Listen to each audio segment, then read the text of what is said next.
Hey everyone, and welcome to This Explainer. I am so glad you're joining me today because wow, we are looking at something that is literally reshaping the modern workplace. Let's just dive right in. We are all seeing the massive, undeniable productivity gains brought on by artificial intelligence. It's everywhere.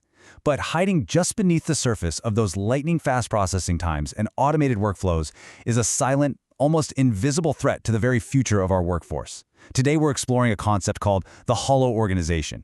We're going to look closely at what happens when AI doesn't just automate our tasks, but accidentally automates away the apprenticeship, the exact process we rely on to build our future experts.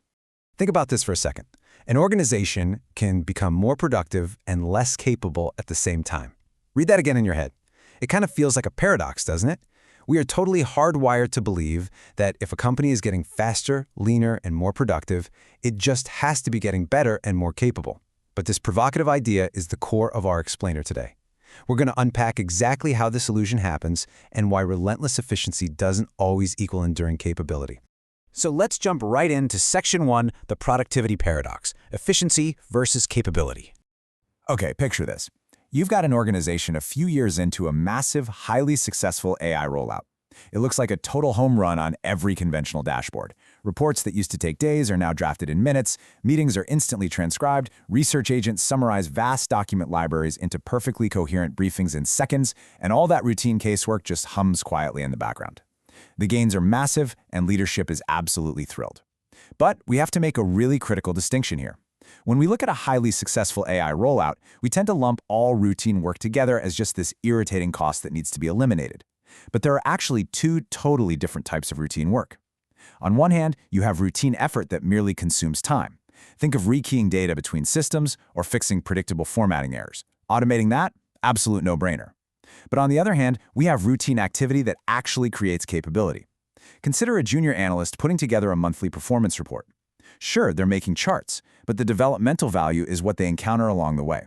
They learn which data is dependable, they spot anomalies, and they begin to understand why experienced colleagues ask certain questions. They are learning the business. If we just automate that away without a backup plan, we completely lose the capability it creates. And that brings us to the whole crux of the issue. What exactly is a hollow organization? Basically, it's an organization that automates the work through which expertise is developed, faster than it creates new ways of developing that expertise. Now, these companies might look incredibly healthy on paper. They can remain highly productive for years, but secretly, they're surviving on a shrinking stock of past accumulated judgment. The weakness is entirely concealed right up until the current experienced staff retire, leave, or just get completely buried under the sheer volume of automated work requiring their approval. Moving on to Section 2, the automation asymmetry. Automating the bottom, keeping the top. So how does this hollowing out actually happen? Well, AI doesn't just hit all jobs equally. It creates a massive asymmetry. Take junior preparatory tasks, things like summarizing documents, producing first drafts, or extracting action items. Generative AI is insanely good at these clerical and cognitive tasks, which typically sit right at the very beginning of a career. But compare that to senior accountability tasks. Someone still has to decide which questions actually matter, reconcile competing priorities, manage relationships, and accept the final risk. Accountability is incredibly hard to automate. So AI effectively chops off the lower rungs of the career ladder, where foundational skills are built, while leaving the senior accountability at the very top entirely untouched. Let's ground this with a real-world cautionary tale drawn from the dynamics of knowledge work. Imagine a large public service organization processing complex requests. They brought in AI to review files and generate draft recommendations. The results? Processing times completely plummeted, productivity soared, and new caseworkers were handling massive volumes of work. But something else was happening. Because these new caseworkers spent literally all their time reviewing AI summaries rather than digging through original evidence, they never actually learned how to construct a recommendation from scratch. The AI performed so well that the gap in their learning was completely hidden. That is, until highly unusual cases popped up. The newer staff just couldn't explain why a conclusion was appropriate beyond just repeating the machine's reasoning. Which leads us to Section 3, the oversight illusion, review without understanding. Generative AI can produce material that is incredibly fluent and looks super authoritative. But that confident formatting can easily mask fabricated details, unsupported assumptions, or subtle misunderstandings of context. And this completely shatters a massive corporate safety net. Listen to this. A human in the loop is not an effective control when that human lacks the knowledge, evidence, time, or authority to challenge the machine. We hear human in the loop all the time, right? But if that human doesn't have the deep domain expertise to genuinely spot a problem, the review is, well, purely ceremonial. It's literally like putting a plastic steering wheel in the passenger seat of a self-driving car. They are physically present in the workflow for sure, but they cannot provide any meaningful challenge to an AI system that might be subtly but dangerously wrong. It really comes down to the difference between having an answer handed to you versus building it yourself. An AI system might hand a junior employee a flawless-looking risk assessment. They can edit it, pass it on, and hey, it might even be better than anything they could write alone. But obtaining an answer is materially different from understanding why it's appropriate and recognizing when it's wrong. A successful output absolutely does not mean the employee understands the underlying evidence or how that conclusion should shift if the circumstances change. Okay, Section 4, Risks of Hollowing Out, the Hidden Costs of Optimization. We are really peeling back the wallpaper now. We've seen the paradox and the illusion, but what are the concrete, foreseeable risks of optimizing our workflows without ensuring we're regenerating our workforce's capability? Well, risk number one is the collapse of the expertise pipeline, leading to this phenomenon called never skilling. If organizations eliminate junior roles because AI can do those preparatory tasks, but they still expect applicants for senior roles to have years of deep experience, they create a massive workforce planning paradox. People might simply never acquire the mental models required for independent competence because the training ground is just gone. Furthermore, this has a massive impact on social mobility.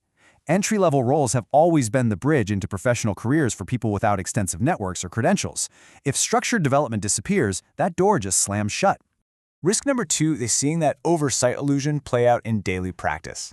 This is where junior staff slowly transform into mere editors of AI-generated material that they don't actually understand well enough to produce or defend themselves. Because their capacity to challenge the output weakens, the few remaining experienced experts in the organization suddenly become these massive, incredibly stressed-out approval bottlenecks.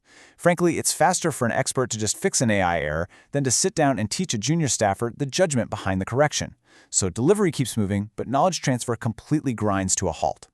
And that leads to risk number 3, organizational fragility. Critical judgment becomes highly concentrated in just a handful of senior individuals.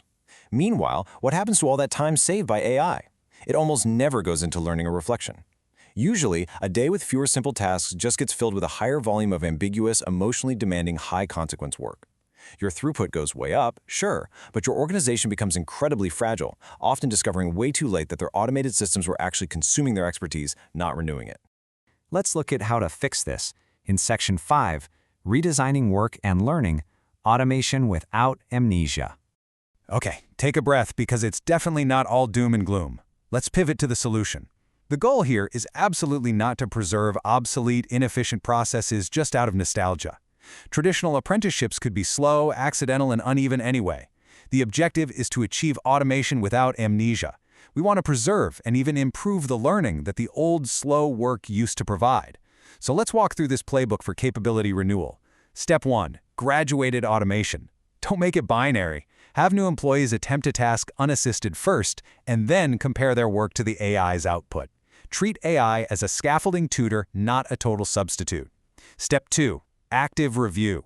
Expect employees to actually verify claims against authoritative sources rather than just hitting approve. Step 3 is deliberate practice. Where daily work no longer provides enough practice, run realistic simulations that include incomplete information or even plausible AI errors to really test their judgment. And step 4, visible expert reasoning. Carve out protected time for case conferences and decision debriefs so experts can actually reveal why they ruled certain things out. Of course, to make this work, leaders have to actually measure it. You cannot just track hours saved or transaction volumes anymore. Instead, you need to be tracking the time to independent competence for new hires. You need to monitor the proportion of work awaiting specialist review, because if that's spiking, your experts are bottlenecks. Track progression rates and evaluate how employees perform in those simulations when the AI support is deliberately removed. You have to measure capability renewal just as rigorously as you measure efficiency. This entire dilemma completely reframes how we should view the return on investment of AI. Think about it this way.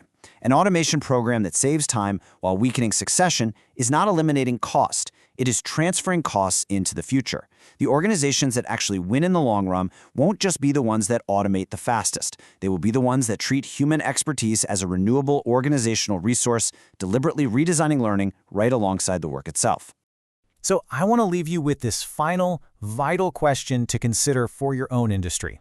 If AI performs the work through which today's experts learn their craft, how will tomorrow's experts develop theirs? It's kind of a chilling thought, but honestly, it's also this incredible opportunity to consciously design a better, more deliberate path for the next generation of professionals. Thank you so much for joining me for this explainer. Definitely take a moment to think about how your organization builds its experts, and I will see you next time.